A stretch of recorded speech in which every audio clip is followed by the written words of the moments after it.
प्रिय संस्कृत मित्राणी नवा संस्कृता सानिध्य साहित्य पे हम लोग महाकवि कालिदास द्वारा विरचित मेघदूत खंड काव्य के श्लोकों का वाचन कर रहे हैं। अब तक हम लोगों ने 4 श्लोकों का वाचन कर लिया है और आज हम 5वें श्लोक का वाचन करेंगे। इसमें हम लोगों ने शब्दार्थ देखे और शब्दार्थ के साथ जो महत्वपूर्ण व्याकरण टिप्पणियां हैं उस पर भी हम लोग चर्चा करते आ रहे हैं। अब तक हम लोगों ने देखा कि वह जो यक्ष है, जो विरही यक्ष है, जो अपने कार्य में अमात्य किया और प्रमात्य करने के कारण वह उसके स्वामी भर्तु ने उसे श्राप दिया और वह आकर के रामगिरी पर्वतों पर निवास करता है, रामगिरी पर्वतों के आश्रमों पर निवास करता है। फिर उसके बाद हम लोगों ने देखा कि उसी पर्वत पर वह आषाढ़स्य प्रथम दिवसे मेघमालिष्ट सानुम अर्थात वह रामगिरी के चोटियों से आषाढ़ के पहले दिन मेघ को वप्र क्रीड़ा परिरत गज अर्थात वह कैसा देखता है तो जैसे हाथी वप्र क्रीड़ा करते हुए दर्शनीय होती है, ऐसे ही वह वप्र क्रीड़ा करते हुए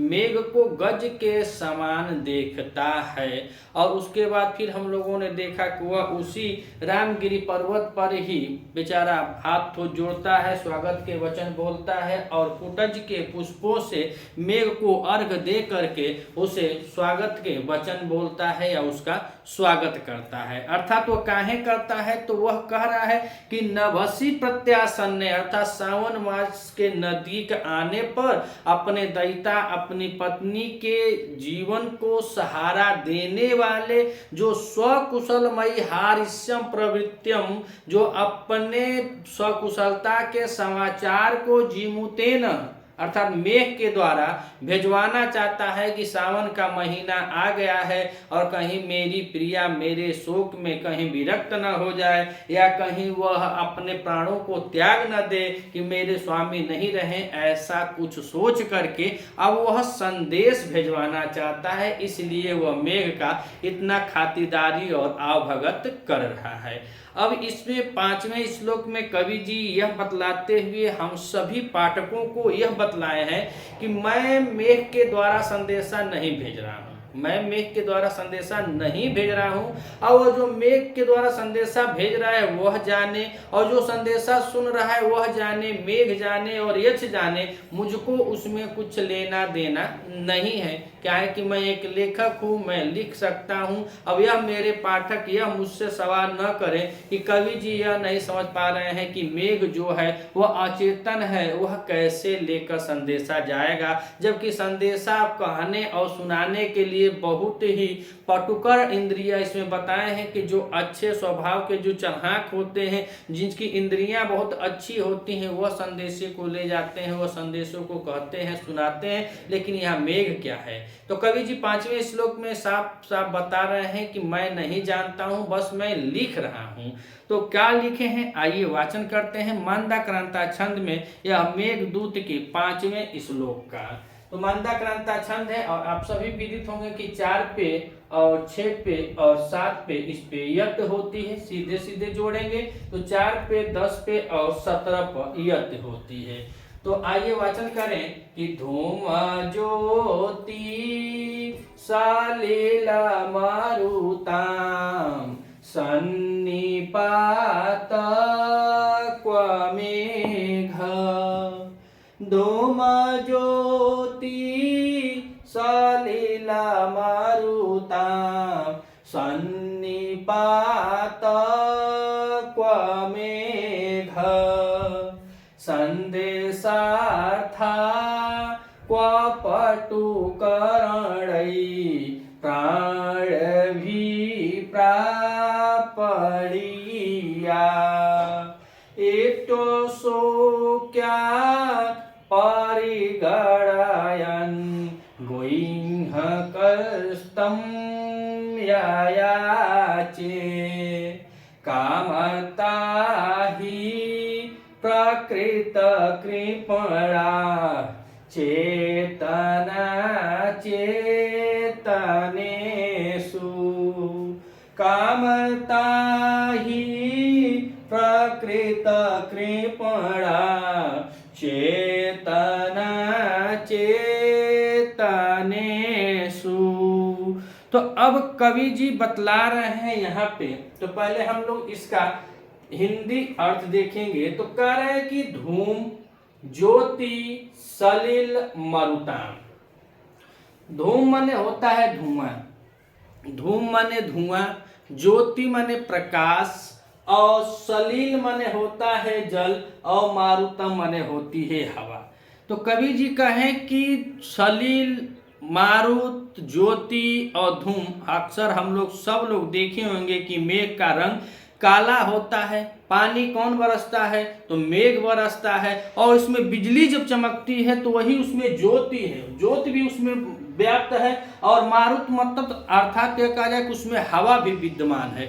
एक तत्व बस उसके अंदर नहीं है, पृथ्वी तत्व नहीं होता। अगर पृथ्वी तत्व होता तो वह हमारे जैसे और आपके जैसे सब वह भी पृथ्वी पे होता, लेकिन एक तत्व न होने के कारण चार तत्व मेघ का हम सबसे मिलता है। तो इसी तरह हम लोगों के अंदर भी बताया गया कि पांच तत्वों से यह शरीर बना हुआ है, तो पांच तत्वों में से एक तत्व मेघ के पास नहीं, चार तत्व है ये है। तो कहेंगे धूमः ज्योति सलिल मरुताम, अर्थात धुएं से, प्रकाश से, जल से और मारुत मतलब हवा का सन्निपातः जो मिश्रण है, जो मिश्रण है वही मेघ है। करें क्व मेघ, क्व मेघ, कहाँ यह मेघ धूम, ज्योति, प्रकाश और धुआं का, हवा और पानी का सन्निपात है। मेघ जो है वह सन्निपात अर्थात इन सब का वो मिश्रण जो रूप है वही मेघ है। और नीचे कह रहे हैं क्या कि संदेशार्थः क्व पटुकर्णय प्राणिभि प्रापणीया। तो और बता रहे हैं कि पटुकर्णय प्राणिभि प्रापणीया। पटुकर्णय माने होता है जिनकी इंद्रियां तीव्र हो, जिनकी इंद्रियां जो चढ़ाक हो। और हमारे भाषा में अगर देखा जाए तो ये कि जो पढ़ल लिखल चढ़ाक आदमी रहे वैसन आदमी के साथ कह रहे हैं कि प्राणिभि प्रापणीया, ऐसे प्राणियों के द्वारा, इसमें प्राणिभि जो है तो हो जाएगा पटुकर्णई प्राणिभि प्रापणीया, जो चतुर इंद्रियों वाले हो, जो चंचल इंद्रियों वाले हो, जो चतुर हो, चालाक हो, समझदार हो, ऐसे प्राणियों के द्वारा प्रापणीय मतलब ले जाने योग्य को संदेशार्थ। कहा यह संदेश और संदेश का अर्थ, इतना अंतर है। कवि जी बता रहे हैं कि जो मेघ से वह कह रहा है कि मेघ वह संदेशा ले जाएगा, तो जो मेघ है वह धुएं से, ज्योति से, पानी का, हवा का मिश्रण है। वह मेघ जो है यह सबका मिश्रण है। और कह रहे हैं कि कहाँ मेघ इन सबका मिश्रण है, और कह रहे हैं कि कहाँ संदेशार्थ, जो संदेशा होता है, जो संदेश होता है। तो बताइए आप किसी अचेतन वस्तु से आप क्या करेंगे? उसे संदेश कहेंगे? कोई अचेतन वस्तु से संदेश कहेगा नहीं। नीचे कवि जी बताए हैं कि वह काहे कह रहा है, लेकिन ऊपर के दो लाइनों में बता रहे हैं कि वह संदेश कहने जो संदेश है वह पटुकर्णय प्राणिभि प्रापणीया, ऐसे प्राणियों के द्वारा जो चतुर हो, चालाक हो, जिनकी जितेंद्रियां इंद्रियां प्रबल हो, ऐसे लोगों के द्वारा ले जाने वाला वह संदेश। और कहाँ यह मेघ जो धुएं, जल, पानी, ज्योतिष का मिश्रण मेघ है, और कहाँ संदेशा जो चालाक, चतुर, चालाक लोग कैसे प्राणियों के द्वारा संदेश ले जाने वाला यह संदेश है। यह दोनों का नहीं मिला, टैली नहीं हो रही है। तब नीचे कह रहे हैं कवि जी यहाँ से कि कामता ही प्रकृत कृपणा चेतना चेतनेषु। तो यह दोनों में अंतर बताते हुए नीचे कह रहे हैं कि जो कामार्थ होता है, जो कामातुर होता है, ऐसे लोग क्या होते हैं? तो कह रहे प्रकृत कृपणा। प्रकृत माने स्वभाव से ही बड़े दीनहीन होते हैं। जो ऐसे लोग होते हैं जो चेतन और अचेतन में भेद नहीं कर पाते हैं। तो कह रहे हैं कि ही प्रकृत कृपणा चेतना अचेतनेषु, चेतनेषु अचेतनेषु, अर्थात जो कामार्थ लोग होते हैं वह प्रकृति अति स्वाभाविक रूप से ही चेतन और अचेतन करने में क्या होते हैं? बड़े दीनहीन होते हैं। बड़े सुखवार होते हैं, बड़े मतलब उनका दिमागे काम नहीं करता है कि प्यार में धोखा खा लड़का का दिमाग काम नहीं करता है। आप लोग देखे होंगे या आप लोगों पर या सब पर, अगर जिस पर बीता होगा वह जानता होगा कि जब विरह हो जाता है तो कुछ लोग ऐसे बात करते हैं जैसे दीवार में बात कर रहे हैं, दरवाजे से बात करते नजर आएंगे, जहाँ सोएंगे वहीं जब बरबराएंगे, अरे यार ओकरी खातिर हम का कहनी, हर महीना ओकरी में रिचार्ज मारत रहनी, हाई कहनी, लेकिन बड़ी बेवफा निकलल यार। हाँ, तो वो मोबाइलिए से बात करने लगेगा, मोबाइलिया देखेगा तो भी सोचेगा तो उसी से बात करने लगेगा। तो यही करेंगे जो कामातुर होता है वह प्रकृत रूप से ही वह क्या होता है, वह दीनहीन हो जाता है, स्वाभाविक रूप से दीनहीन हो जाता है, बेचारा समझ ही नहीं पाता है। वह रिवर्स होता है, जो अपनी प्रेमिका के लिए जितना किया होता है वह सब उसके दिमाग में रिटर्न चलने लगता है। और इसको सुनने के लिए कोई इस जगत में ही दुनिया में खाली थोड़ा है कि जाकर उसका सब सुनेंगे, तो क्या करेंगे, जिसको जहां मिलेगा, चाहे चेतन मिले चाहे अचेतन मिले, वो लग जाते हैं बेचारे कि मैं ऐसे किया, वो ऐसे किया, यह किया, इतना करने के बाद वो धोखा दे गई, इतना करने के बाद वो ऐसे कर गई, अब वह हो गया, यह हो गया। इसमें आप लोगों ने देखा भी होगा, बहुत अच्छे अच्छे गाने भी आते हैं, पूरा सेट सॉन्ग चलते भी हैं कि इतना करीब आके दगा दे गई मुझे।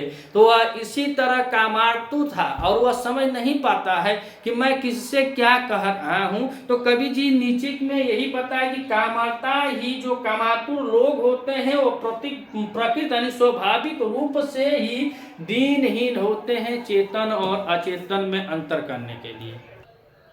अब इतना कहने के बाद अब तीसरी लाइन में फिर कवि जी क्या कह रहे हैं, तो बता रहे हैं कि एत्यो सो क्या पड़ी गड़ायन गोई कम तम याचे। तो वह इतना सब करने के बाद जब वह दीनहीन हो गया है प्रकृत रूप से अर्थात स्वाभाविक रूप से, तो वह बेचारा और क्या किया, तो कह रहे हैं कि इति उत्सुक्याद परिगयन, अर्थात यह उत्सुकता के कारण वह विचार नहीं कर पा रहा है।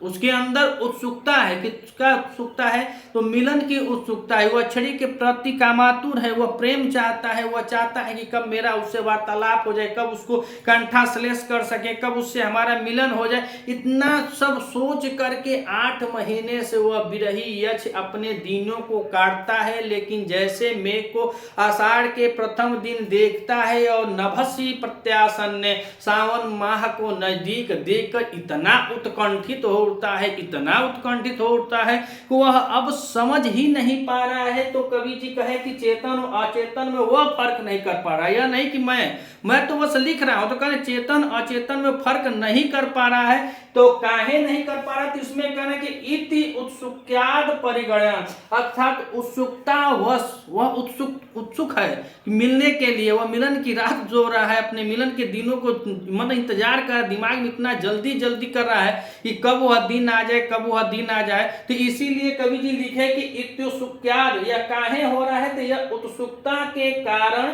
परिगयन, अर्थात वह विचार न करने के कारण गुयंक माने जो यक्ष है वह तम माने मेघ से याचे, अर्थात याचना करता है, इतना परेशान है, इतना उत्सुक है मिलन के लिए कि वह बेचारा यह समझ नहीं पा रहा है कि मेघ क्या है क्या नहीं है। ऊपर कवि जी बतलाए कि धूम ज्योति सलिल मरुताम सन्निपाता को मेघ, कहाँ मेघ, यह धुएं ज्योति और पानी और हवा का मिश्रण मेघ है, और कहाँ संदेशा जो जानकार और पटुकरड़े जो ऐसे चलाक चतुर प्राणियों के द्वारा संदेशा ले जाने वाला कहाँ संदेश है। लेकिन यह सब काहे हो रहा है, तो फिर कह रहे हैं कि इसीलिए हो रहा है काहे को उत्सुकतावश है, बहुत उत्सुकता में वह गणना नहीं कर पा रहा है कि हमको करना क्या है क्या नहीं करना है, इसीलिए वह मेघ से अब याचना करना प्रारंभ कर देता है, अर्थात वह याचना करता है। अभी हम लोग और सभी लोग हम लोगों ने देखा होगा कि बहुत ऐसे गाने हैं, बहुत ऐसे रील हैं, बहुत ऐसे प्रेमी प्रेमिका हैं कि जो बैठ करके कहेंगे कि तेरे लिए मैं चांद तारे तोड़ लाऊंगा। तो काहे होता है, बस प्रेमिका के सामने यह उत्सुकतावश कह दिया जाता है कि स्नेह का कारण है, तुम मेरी जीवन हो, तुम मेरी अर्धांगिनी हो, तुम मेरा प्रेमी हो, तुम मेरा दिल हो, प्राण हो, जान हो, जो भी कहा जाए वह सब कवि जी करें, और कवि जी ने सत्य तो यही कि बस उत्सुकता बस एक दूसरे को कहा जाता है। नहीं तो यहाँ से अगर कोई जाएगा चांद तारे तोड़ने के लिए तो सूरज में तो पहले ही जल के इधर ही रह जाएगा, तो तारा के कहाँ तक पहुंचेगा। लेकिन उत्सुकता बस कर दिया जाता है। उसी तरह यह यक्ष भी उत्सुकता बस यह सब बातों को कह रहा है, और वह मेघ से याचना करता है कि हे मित्र, मेरे संदेशे को लेकर जाना। और कब जाना, तो सावन मास आते आते तुम पहुंच जाना, कहा कि सावन मास में ही बहुत दिक्कत होगी। प्रेमी प्रेमिकाओं और पति पत्नी जो भी हैं सबके लिए सावन मास जब ये आता है, इसीलिए वो कामातुर यक्ष चेतन और अचेतन में भेद नहीं कर पाता है, तब जाकर के इसको संदेशा कहना प्रारंभ करता है। तो यहाँ तक हम लोगों ने देखा यह हिंदी अनुवाद इसका था। अब इस श्लोक में हम लोग देखेंगे कौन से महत्वपूर्ण टिप्पणियां हैं, व्याकरण टिप्पणियां हैं, शब्दार्थ हैं, उस पे हम लोग अब चर्चा करना प्रारंभ करते हैं। तो आइए शुरू से एक बार और इस श्लोक को पढ़ते हैं और देखते हैं, समझते हैं। तो कह रहे कि धूमा ज्योति सलिला मारुताम सन्निपात क्व मेघ। तो इसमें देखा जाए तो धूमश्च ज्योतिष सलिश्च मारुता, तो इसमें द्वंद्व समास हो जाएगा। कौन सा समास हो जाएगा, द्वंद्व समास हो जाएगा। तो धूम ज्योति, धूम माने धुआं, ज्योति माने ज्योति, सलील माने जल, मारुताम माने हवा, मारुत माने हवा। इन लोगों का सन्निपात है, और सन्निपात को देखा जाए तो इसमें सम उपसर्ग पूर्वक नी उपसर्ग पूर्वक पत धातु में घई प्रत्यय करने पर शब्द बनता है सन्निपात। सन्निपातक कैसे बनता है कि सम उपसर्ग पूर्वक और नी उपसर्ग पूर्वक पत धातु में घय प्रत्यय करेंगे तो बन जाएगा सन्निपात। तो पहले कहे कि धूम ज्योति सलिल मरुताम, सबका यह सन्निपातों ने मिश्रण को मने कहा मेघ, अर्थात यह मेघ जो है इन सबका मिश्रण है। और नीचे कह रहे हैं कि संदेशार्थः क्वः पटुकर्णै प्राणिभिः संप्रापणीया। तो संदेशार्थ में देखा जाए तो इसमें कर्मधारय समास है, धार्य समास है।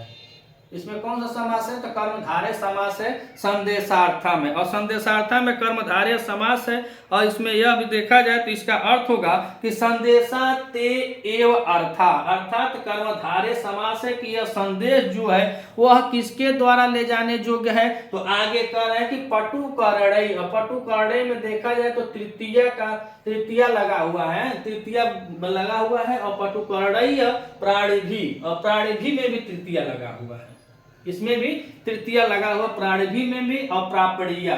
तो कह रहे हैं कि यह जो अच्छे इंद्रियों वाले हैं, जो अच्छे ज्ञानी होते हैं, उनके द्वारा यह सब संदेशा ले जाने योग्य होता है। तो कह रहे हैं कि जो सामर्थ्य इंद्रियों के द्वारा, जो सामर्थ्य इंद्रियों वाले प्राणिभी प्राणियों के द्वारा प्रापणीया अर्थात ले जाने योग्य को संदेशार्थ, कहाँ यह संदेश, यह जो संदेश है वह कैसा है। तो कह रहे हैं कि जो अच्छे इंद्रियों वाले हैं, अर्थात जो सबसे चालाक हैं, जानकार हैं, जो सामर्थ्य इंद्रियों वाले हैं, ऐसे प्राणियों के द्वारा संदेश ले जाया जाता है। तो यहाँ पे हम देखेंगे तो प्रापणीया में देखें तो यहाँ पे देखें तो यहाँ पे और प्र के साथ आप के साथ इसमें रिच और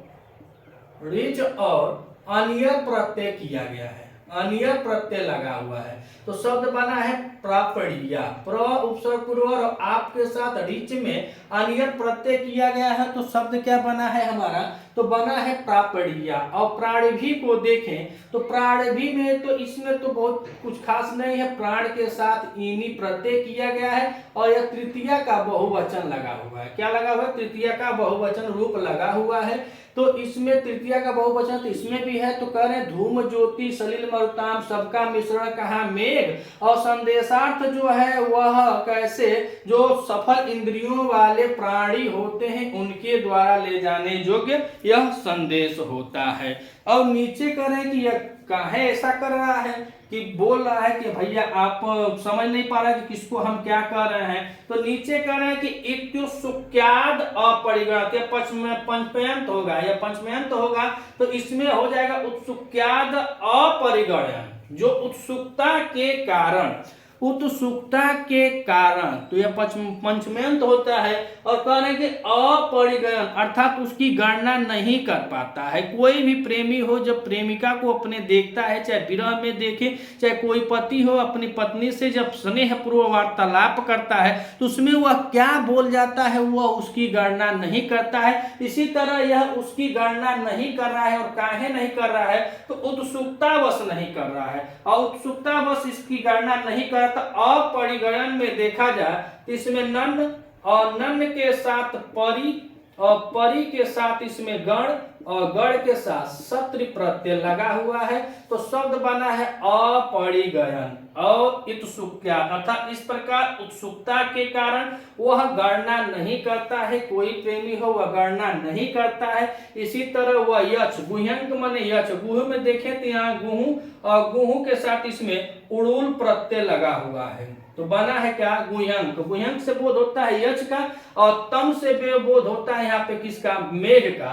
तो उत्सुकतावश वह अपरिगणन अर्थात वह गणना न करते हुए यच तम माने मेघ से याचे, और याचे यहाँ पे जो है वही यहाँ पे क्या है? क्रियापद है। और याचे में देखा जाए तो इसमें याच धातु है। इसमें कौन सी धातु है? तो याच धातु है। और याच धातु में लिट लकार प्रथम पुरुष एक वचन की क्रिया लगी। लिट लकार प्रथम पुरुष एक वचन की क्रिया लगी है याचे, अर्थात तो वह उत्सुकता के कारण अपरिगणन हो गया था, इसीलिए यच मेघ से अब याचना करना शुरू करता है। तो याचे धातु है, याच धातु है, लिट लगा प्रथम पुरुष एक वचन की क्रिया लगी हुई है। और नीचे कवि जी कह रहे हैं कि ऐसा काहे कर रहा है? तो बता रहे हैं कि कामता ही प्रकृत कृपणा चेतना चेतनेषु। तो कामर्ता जो काम व्यक्ति होता है, जो कामातुर व्यक्ति होता है, वह कैसा होता है? तो कहते हैं प्रकृत कृपणा अर्थात स्वाभाविक रूप से ही चेतन और अचेतन में, यहाँ भी द्वंद्व समास हो जाएगा। कौन सा समास हो जाएगा? द्वंद्व समास हो जाएगा।